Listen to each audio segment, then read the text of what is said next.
गदाय होदों नाथाय बिथाङा सासे सिट जानानै बै दंफां दानग्रा जायफोर फंबाय बिनानाव गोरिब गुन्द्रा हावरिया खावरिया मावरिया बिसोरनो मानो माबा मोनसे लामा होआखै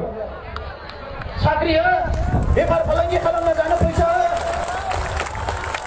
गावहा न' बाङा लुना लानो हानायखाय कौटि कौटि थाखा खामायनायखाय बयहाबो उदैया बुंबाय होननानै सानबाय बियो बै कृष्ण दामोदर विप्रनि सल' बायदि जानानै दोनखावना होनाय लोगो लोगो बयहाबो उदै बुंहैनाय बायदि बिथ' नङाना रायजोफोर दा दिनै बिथाङा आंखौ रायनो हानाय आंहा सिखाव बेबायदि सिखाव दाखाय दालालि खालामनायनि खुनु गोनांथि गैया रायजोफोर खुनु गोनांथि गैया आंहा बिनि बायदि माहाजोन जानायनिबो खुनु सिमां गैया एमएलए एमपि जानायनिबो सिमां गैया